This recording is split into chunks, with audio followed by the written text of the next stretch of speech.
देहो विनश्यति सदा परिणामशीला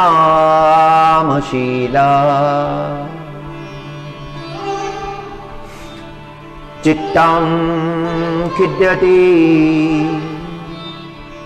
सदा विषयानुरागी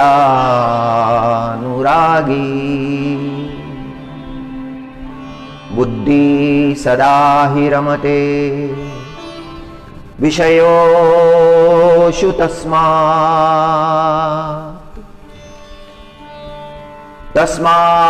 त्वमद्य शरणं मम दीनबन्धो तस्मात् त्वमद्य शरणं मम दीनबन्धो देहो विनश्यति सदा परिणामशील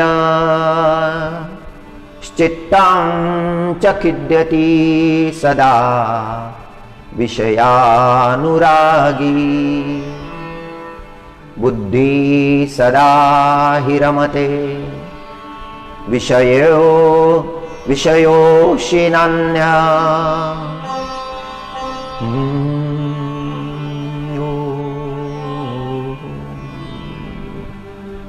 हे दीनबंधु, हे परमात्मा, मैं आपकी शरण आया हूं।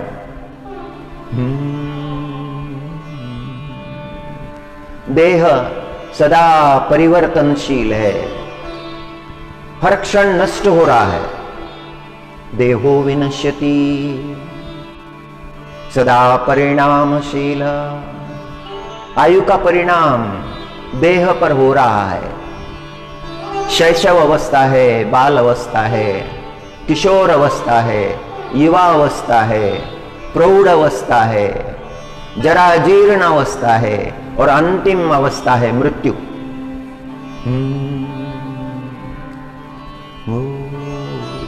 और चित्त जो है वो काम के पीछे दौड़ रहा है। अनंत कामनाएं चित्त में उदित होती है और चित्त उन कामनाओं के पीछे दौड़ता रहता है, कभी थकता नहीं। एक कामना पूर्ण हो जाती है तो दूसरी निर्माण हो जाती है, दूसरी की पूर्णता के लिए प्रयत्न करता है। अनंत कामनाएं निर्माण होती है, कभी उनका अंत नहीं होता। बुद्धि विषयों में रम गई है, विषयों से बुद्धि हटती नहीं। हे परमात्मा, चारों तरफ से मैं घिर गया हूं, मेरे लिए अभी अन्य कोई मार्ग नहीं है, केवल आप ही मेरे शरण्य है। हे परमात्मा, मैं आपकी शरण आया हूं, आप मुझे बचा लीजिए। देहो विनश्यति सदा परिणामशील चित्तं च खिद्यति सदा विषयानुरागी बुद्धि सदा हि रमते विषयोऽसि नान्यः।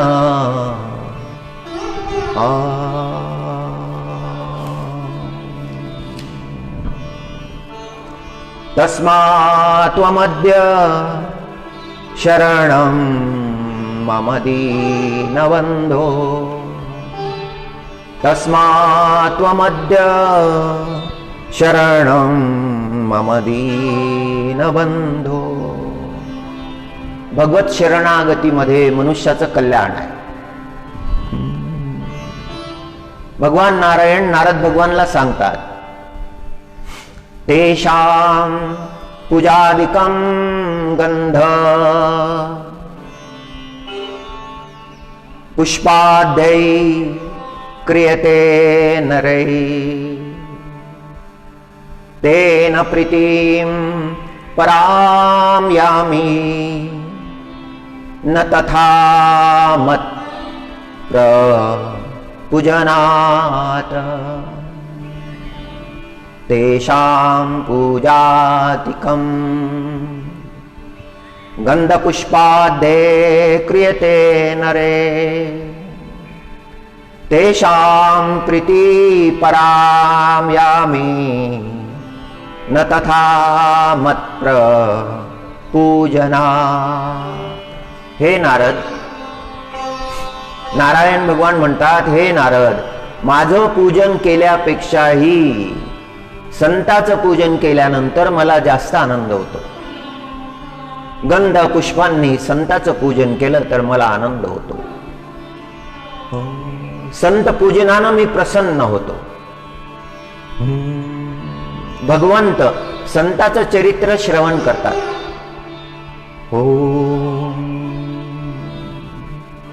भजन करण्यासाठी नारद भगवानला नारायण भगवाननी वीणा दिली।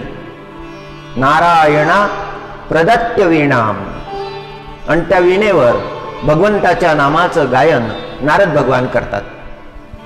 देवदत्ताम इमाम वीणा स्वरब्रह्म विभूषितम, स्वरब्रह्मानं विभूषित आहे, स्वरब्रह्म मंडित आहे, म्हणून वीणेला कधीही आपण खाली भूमीवर ठेवत नाही। आणि काही काही गावांची तर अशी परंपरा आहे की तिथे अखंड वीणा सुरू आहे, अखंड वीणा। तिथलं नाम खंडित होत नाही। जिथलं नाम खंडित होत नाही ती भूमी पवित्र, तिथे अखंड भगवंताचा वास असतो। देवदत्ताम इमाम वीणा स्वरब्रह्म विभूषितम, 7 स्वरांनी युक्त आहे। षडज, ऋषभ, गांधार, मध्यम, पंचम, धैवत, निषाद, हे 7 स्वर आहेत। हे स्वरब्रह्म आहेत।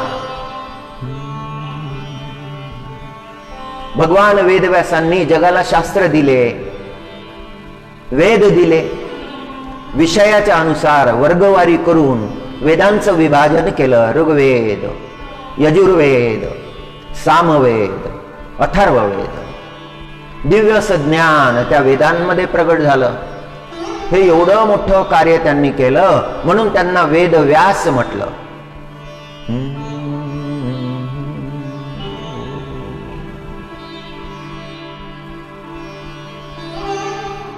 वेद दिले पण ते वेदांचं आकलन झालं नाही म्हणून उपनिषद दिले। बुद्धी एवढी मंद झाली होती की उपनिषदही कळले नाही, मग पुराण दिले। व्यासनारायण भगवानची तळमळ आहे, जगातले लोक ज्ञानवान झाले पाहिजे,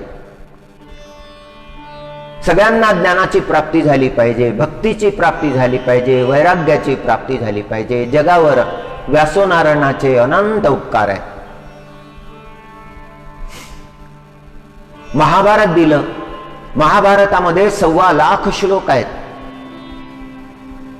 काही श्लोकांचं गायन आपण 2 दिवसापूर्वी केलं, आणि एक एक श्लोक इतका सुंदर, इतका गहन, इतका खोल, हृदयाला स्पर्श करणारा।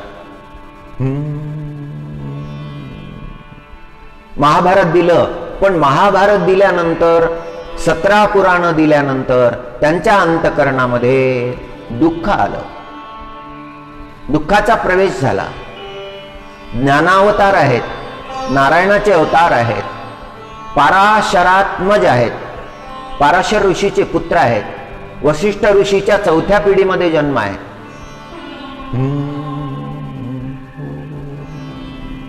अलकनंदा नदीच्या किनारी बद्रीवनामध्ये बसलेले होते, अश्रू ढाळत होते। एवढं ज्ञान जगाला दिलं पण त्या जगानं सद्गुण नाही स्वीकारले, दुर्गुण स्वीकारले। जगामध्ये दुर्गुणाचा प्रचार झाला, पाखंडाचा प्रचार झाला। कामी, क्रोधी, विश्वासघाती भयंकर असे जीव निर्माण झाले। दुर्योधनासारखा क्रूर असा राजपुत्र निर्माण झाला.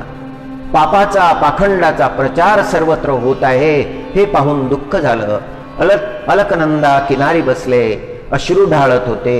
नारद भगवान तिथे आले. बद्रीनाथ भगवानच्या मंदिराच्या समोर अलकनंदीच्या किनारी ती नारद शिला आजही आहे. त्या नारद शिलेवर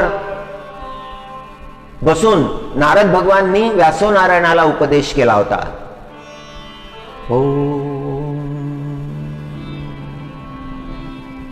नारद भगवाननी ते स्वरूप पाहिलं व्यासोनारायण भगवानचं. नारायण भगवान म्हणाले, व्यासोनारायणा, तुम्ही साक्षात नारायणाचे अवतार. जगामध्ये प्रगट झालेलं ज्ञान हे सगळं तुम्ही केलं आहे. तुम्ही ज्ञान अवतार आहात. प्रत्येक 28व्या कल्पामध्ये तुमचा जन्म होत असतो.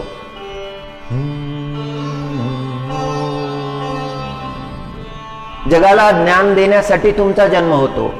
व्यासोनारायणा, हे अश्रू ढाळणं हे अज्ञानाचं लक्षण आहे. आपल्या अंतकरणातलं दुःख व्यासोनारायणांनी आपले गुरु महाराज नारद भगवान यांच्या चरणी निवेदन केलं की हे नारद नारायणा, एवढं ज्ञान जगाला सांगितलं पण त्याचा प्रभाव जो होता तो नाही झाला.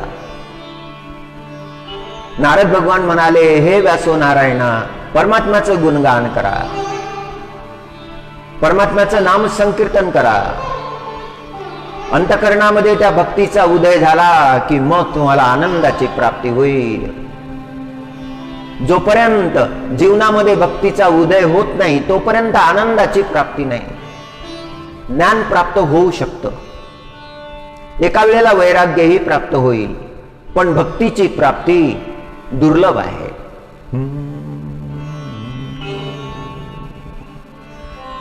तुम्ही परमात्म्याच्या गुणांचं वर्णन करा, परमात्म्याच्या रूपाचं वर्णन करा, परमात्म्याच्या कृपेचं वर्णन करा, यशाचं वर्णन करा.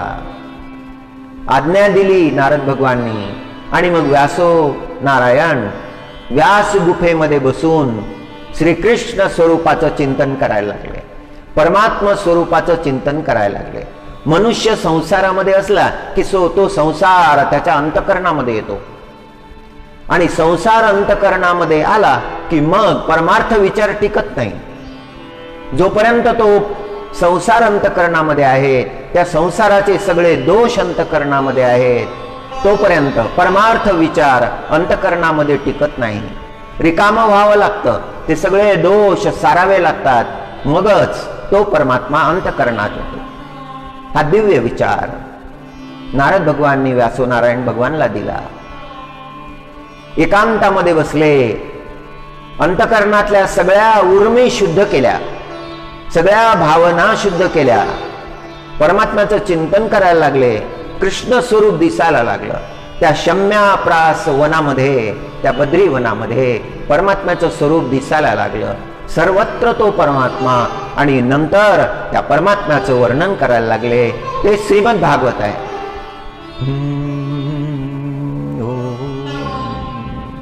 नारद भगवानची कृपा आहे. भेटण्यासाठी नारद भगवान आले. व्यासोनारायण भगवान म्हणाले की प्रभू, फार मोठी कृपा केली, आपण मला परमार्थ मार्ग दाखविला, माझ्या जीवनामध्ये आता आनंद उतरला आहे. भागवताचे अध्याय सांगायला लागले. पहिला स्कंद, दुसरा स्कंद, तिसरा स्कंद, नवम स्कंदा पर्यंत आले. दशम स्कंदाचा उच्चार करायला लागले. नारद भगवान म्हणाले, हे व्यासोनारायणा, आता तुम्ही तुमचा अवतार कार्य पूर्ण केलं, जगत वंदनीय झाला तुम्ही. आता तुम्ही जगद्गुरु झालेले आहात, विश्वगुरु झालेले आहात. तो दिव्य दशम स्कंद भक्तिभावानं ओथंबलेला. नारद भगवानची कृपा, गुरु कृपा झाली. अनंत कृपा आहे नारद भगवानची. नारद भगवानला हृदयामध्ये परमात्म्याचं दर्शन आहे. अंतःकरणामध्ये परमात्म्याचं दर्शन आहे. सगळ्यांच्या कल्याणासाठी येतात. एकदा कौरव सभेमध्ये आले, कौरवांच्या सभेमध्ये.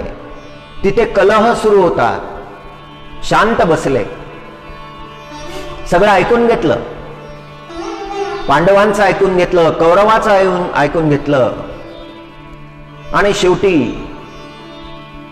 धृतराष्ट्रानं विनंती केली की प्रभू, आपण या ठिकाणी आलेले आहात, आपलं दर्शन सगळ्यांना घडलेलं आहे, कृपा करा प्रभू, आपणही काही सांगा. आणि मग नारद भगवाननी उच्चार केला की हे धृतराष्ट्रा, मी तुला आता ते तत्व सांगतो. भविष्यवाणी केली नारद भगवाननी. दुर्योधना अपराधेन भीमार्जुन बलेन च. दुर्योधन अपराधेन भीमार्जुन बलेन च. दुर्योधनाच्या अपराधामुळे भीमसेन आणि अर्जुनाच्या पराक्रमामुळे कुरुक्षेत्राच्या भूमीवर महानाश होईल, कौरवांचा नाश होईल. जगामध्ये कधीही घडलं नाही असा नाश होईल. यामध्ये युधिष्ठिराचं नेतृत्व राहील, नेते युधिष्ठिर राहतील. धर्मक्षेत्रावर हे होईल. दुर्योधनाचा हट्ट याला कारणीभूत होईल.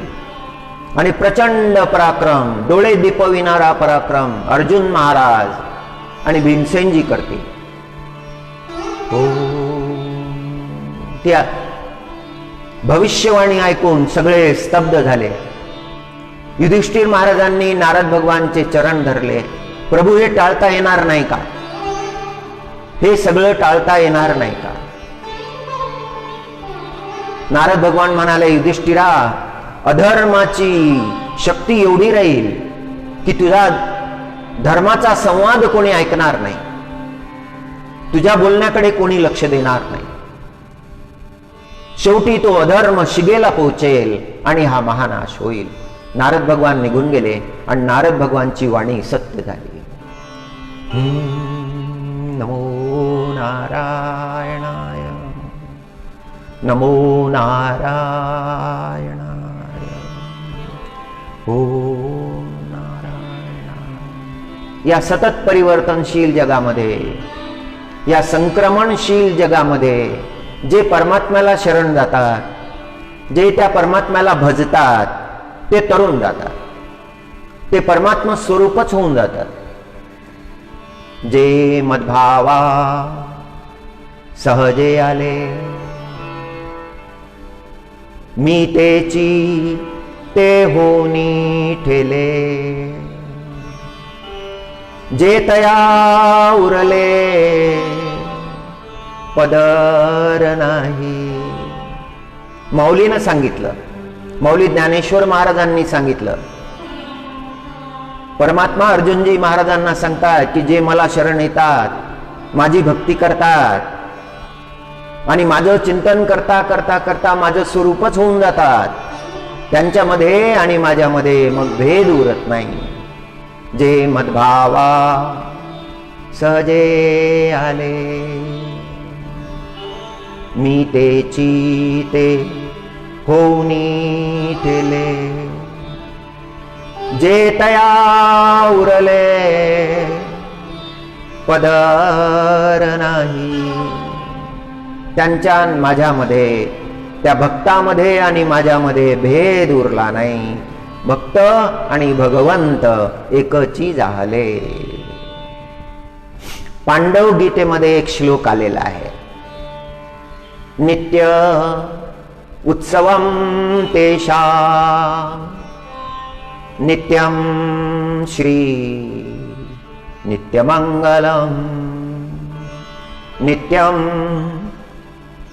उत्सवं तेषां नित्यं श्री नित्यमंगलम् येषां हृदिस्थो भगवान् मंगलायतनो हरी. माऊलीनं जे सांगितलं ते पहा कसं या श्लोकामध्ये आलेलं आहे. माऊलीच्या ज्ञानेश्वरीमध्ये पांडव गीता, संताचा विचार किती श्रेष्ठ आहे, किती खोल आहे, किती उंच आहे, किती व्यापक आहे. जे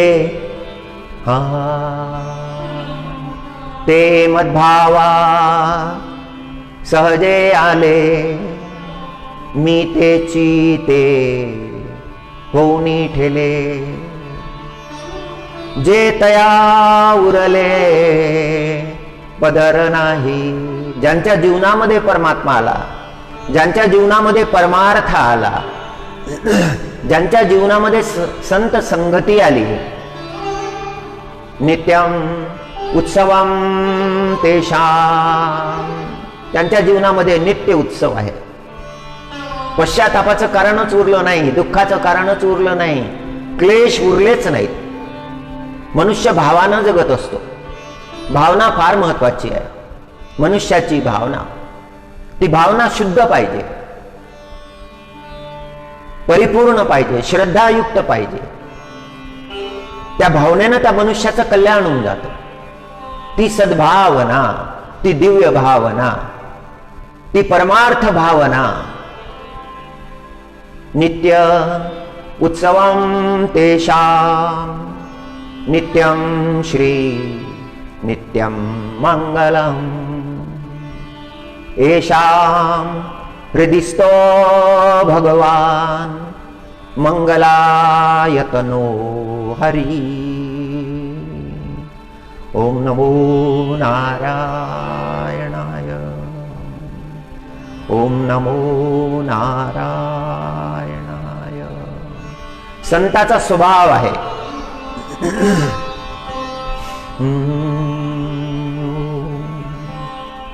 अवगुण को तो नागहे,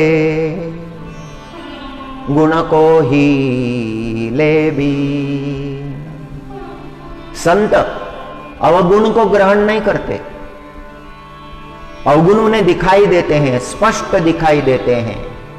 जो भोगी व्यक्ति है, जो विषयाधीन है, जो दुर्गुणों में लिप्त है, उसकी समझ में नहीं आता गुण क्या है, अवगुण क्या है, धर्म क्या है, कर्म क्या है. यह दृष्टि उसके पास नहीं होती. यह दृष्टि संत के पास होती है. संत स्वभाव निर्मल होता है, अवगुण को देखते नहीं. अवगुण को तो नागहे, ग्रहण नहीं करते अवगुण. गुण ही को ले भी, चुन चुन कर गुणों को ग्रहण करते हैं. घट घट महके मधुजो परमात्मा लेची. सारे संसार को देखते हैं, परखते हैं, समझते हैं, जानते हैं. उनमें से केवल परमात्मा को ही ग्रहण करते हैं.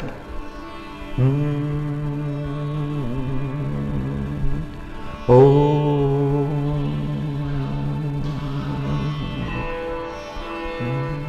माऊली म्हणाले, अर्जुना वेदवेद जरी जाहला. अर्जुना वेदवेद जरी जाहला, तरी माते नेणता वाया गेला. कणू सांडूनी उपणीला कुंडा जैसा. अर्जुना वेदाचं ज्ञान प्राप्त केलं, वेदज्ञ झाला, विद्वान झाला, पण परमात्म्याला नाही जाणलं. ते सगळं तुझं ज्ञान जे तू प्राप्त केलेला आहे, मुखोद्गत केलेला आहे, त्याचा काही उपयोग राहिलेला नाही. अर्जुना वेदविद जरी जाहला, तरी माते नेणता वाया गेला. परमात्म्याला न जाणता, परमात्मा भाव न जाणता मनुष्याचं जीवन वाया जातं. कणुसांडुनी उपनिला कुंडा जैसा. परमार्थ सोडून सगळं व्यर्थ आहे. संसार करावा लागतो. विवाह केला, करावा लागला, ते कर्तव्य करावं, खूप चांगल्या पद्धतीनं करावं, जास्तीत जास्त चांगल्या पद्धतीनं करावं, पण त्या परमात्म्याला विसरायचं नाही. तो संसारही परमात्म्याच्या चरणी अर्पण करायचा. संत महात्म्यांनी फार श्रेष्ठ शिक्षण आपल्याला दिलं आहे. जगद्गुरु तुकाराम महाराजांची कृपा आहे. महाराजांनी दाखवून दिलं संसारामध्येही परमार्थ कसा होऊ शकतो, किती उच्च दर्जाचा परमार्थ होऊ शकतो. महाराज हा जन्मला मृत्यूलोकी,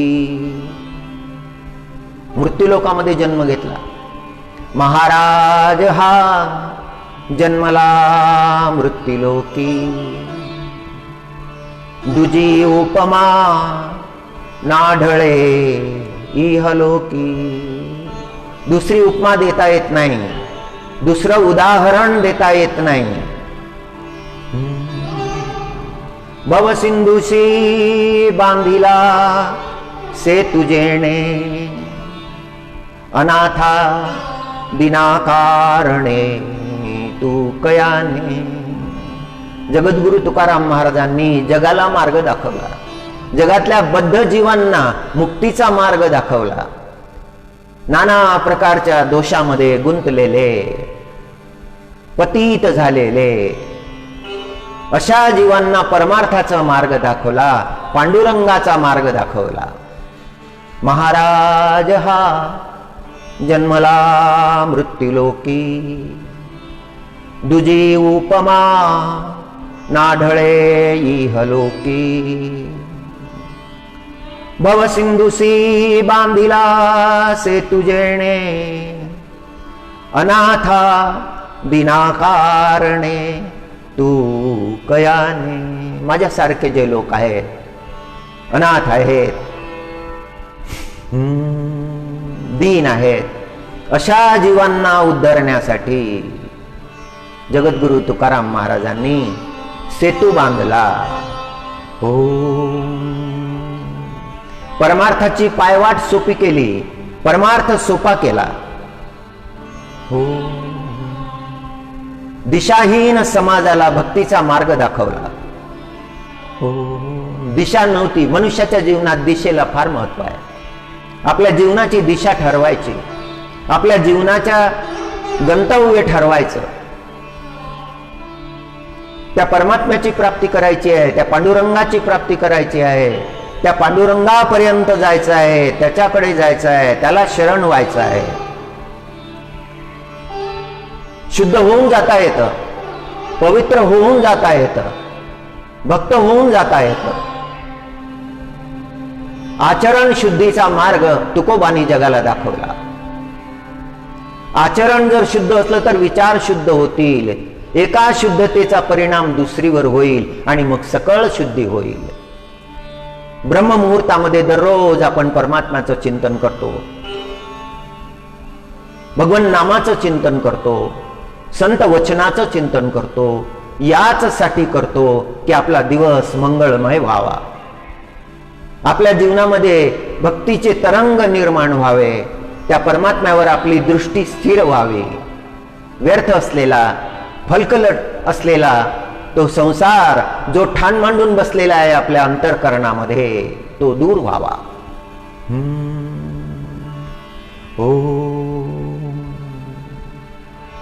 जे सामर्थ्य तपस्येमध्ये आहे, जे सामर्थ्य यज्ञामध्ये आहे, तपत्यागामध्ये जे सामर्थ्य आहे, तेच सामर्थ्य तेच सामर्थ्य सत्संगामध्ये आहे, कीर्तनामध्ये आहे, भजनामध्ये आहे.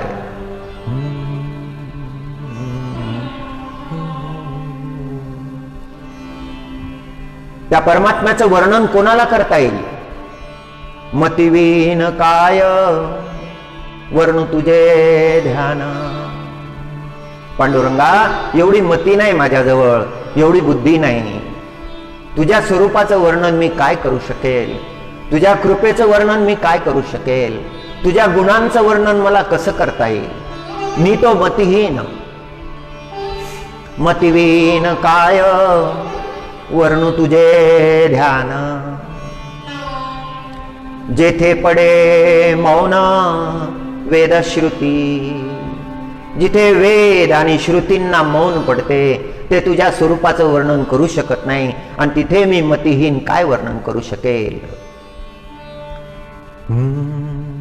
करोनिया गोजिरा आपुलिये मती, धरियेले चित्ती चरण कमळ. तुझे चरण कमळ चित्तामध्ये धरले, तुझे चरण कमळ पाहतो. सुखाचे ओतिले पाहोते श्रीमुख.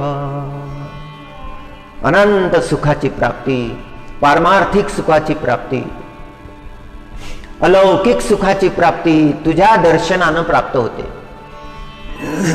म्हणून हे पांडुरंगा, सुखाचे ओतिले पाहोते श्रीमुख. तुझं मुख, तुझं श्रीमुख हे पांडुरंगा. तेने हरे भूक तहान माझी. आणि तुझ्या श्रीमुखाला पाहिलं की मग माझी तहान भूक सगळी लयाला जाते.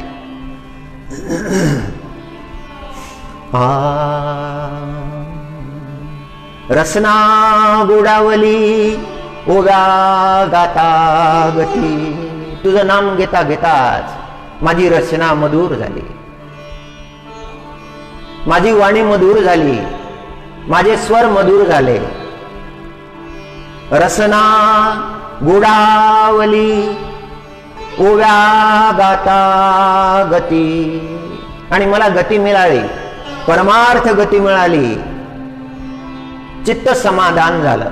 पावले ते चित्ती समाधान. चित्त समाधान झालं पांडुरंगा. तुका म्हणे माझी दृष्टी चरणावरी. माझी दृष्टी तुझ्या चरणावर आहे पांडुरंगा. तुका म्हणे माझी दृष्टी चरणावरी. पाऊले गुजिरी कुंकुमाची. जे वेदांना सांगता आलं नाही, जे श्रुतींना सांगता आलं नाही, ते जगद्गुरु तुकाराम महाराजांनी प्राकृतामध्ये, मराठीमध्ये आपल्या सगळ्यांच्या कल्याणासाठी सांगितलं. तो भगवद्भाव दृढ व्हावा, तो परमार्थ दृढ व्हावा, ती परमार्थाची वाट सोपी व्हावी, आपल्या जीवनाला दिशा मिळावी. श्रेष्ठ दिशा ही परमार्थ दिशा आहे. जेव्हा नारद भगवान काशीला गेले, काशी विश्वनाथाचं दर्शन घेतलं, विश्वनाथाच्या चरणी वंदन केलं. शांताकारं शिखरी शयनं नीलकंठं सुरेशं. शांताकारं शिखरी शयनं नीलकंठं सुरेशं. विश्वाधारं स्फटिका सदृशं शुभ्रवर्णं शुभांगं. गौरीकान्तं त्रितानयनं योगिभिर्ध्यानगम्यं. वन्दे शम्भुं भवभयहरं सर्वलोकैकनाथं सर्वलोकैकनाथं। ॐ नमो नारायणाय। ओम नमो नारायणाय। सारे संसार में भयंकर महामारी ने जगत को त्रस्त किया है। जगत के परित्राण के लिए, जगत के उद्धार के लिए, रोग मुक्ति के लिए परमात्मा के चरणों में प्रार्थना है, हे प्रभु इस संसार को इस महामारी से मुक्त करो। संसार के जितने भी जीव इस महामारी के चपेट में आए हैं उन सबको मुक्त करो। आपके सिवा और कोई हमारा रक्षण करने वाला नहीं है परमात्मा, इसीलिए हम आपकी शरण आए हैं। हम पर कृपा करो। आपकी कृपा के बिना हमारा कल्याण नहीं हो सकता। सभी पर कृपा करो प्रभु। ओम नमो नारायण। ओम नमो नारायण। ओम नमो